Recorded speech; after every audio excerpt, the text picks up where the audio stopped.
Imagine this, India's most iconic car manufacturer, Maruti Suzuki, slapped with a massive fine by the Competition Commission of India or CCI. Headlines are buzzing, social media is flooded with opinions, and people are wondering how did the CCI come up with such a hefty amount? Was it justifiable? And what does it mean for you and me as consumers? In today's video, we are decoding the Maruti Suzuki's penalty, exploring how the CCI calculates fines and diving into deeper implications for the automotive industry and consumers. Stick around till the end to understand the real story behind these shocking numbers. Before we dive deeper into the Maruti Suzuki penalty, let's take a quick look at what the Competition Commission of India or CCI actually is and why it holds such power.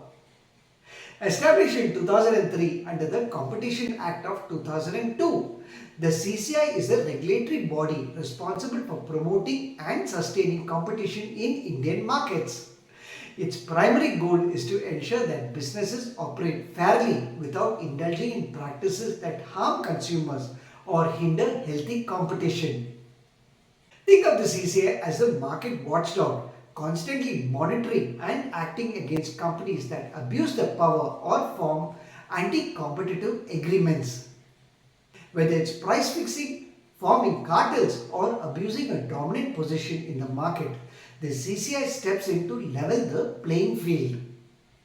Without the CCI, monopolies and unfair practices would go unchecked, leading to higher prices and fewer choices for consumers. So, every time you see a company being fined or investigated, remember, it's not just about punishing them, it's about protecting you and your rights to a fair marketplace. To understand why Maruti Suzuki faced this penalty, let's rewind a bit. It all started when allegations emerged that the company was indulging in unfair trade practices, specifically imposing resale price maintenance or RPM on its dealers. In simpler terms, Maruti was accused of dictating the final selling price to consumers, leaving no room for competition among dealerships. This practice not only deprived customers of competitive pricing but also harmed smaller dealerships that couldn't afford to comply. The CCI investigated these claims and found Maruti Suzuki guilty of violating Section 3, Subclause 4 of the Competition Act of 2002, which prohibits anti-competitive agreements. As a result, the company was slapped with a hefty fine of 200 crores. So, how does the CCI actually come up with such massive penalties? Contrary to what many think, it's not just about slapping a random figure. The calculation is based on specific factors like: first, gravity of the violation. How severe was the impact on market competition? 2. Duration of the malpractice. How long did the unfair practice continue? 3. Revenue impact. The penalty can be up to 10% of the company's average turnover for the past 3 financial years. 4. Aggravating and mitigating factors. These include cooperation during the investigation, previous violations, and whether the company took corrective measures. One of the most crucial factors in Maruti Suzuki's case was its significant market share presence and its potential to disrupt fair competition.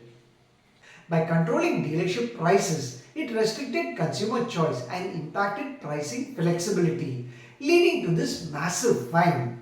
Maruti Suzuki isn't the only one caught in the CCI's crosshairs. Let's look at 2 landmark cases that shed light on how seriously the CCI takes anti-competitive practices. First, Coal India Limited in 2017. Coal India was fined 1,773 crores for abusing its dominant position by imposing unfair terms on customers. The CCI's verdict ensured that companies in a powerful market position cannot misuse their influence. 2. Google antitrust case of 2022. Google was fined 1,337 crores for exploiting its dominant position in the Android mobile ecosystem. This landmark decision emphasized that even tech giants must abide by the competition norms.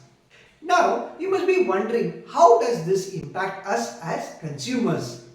Well, maintaining fair competition means more choices, competitive prices, and improved services. When corporations face penalties for unfair practices, it sends a message that no one is above the law, not even the biggest brands. But here's a bigger question: who ultimately pays the price? Sometimes companies pass on the cost of fines to consumers for increasing prices. So, while these penalties ensure fairness, they can also indirectly affect us. This whole situation reminds us that power and influence comes with responsibility. Whether it's a multinational corporation or a small business, playing fair should be the foundation. For us as consumers, staying informed and questioning unethical practices empowers us to demand better from companies.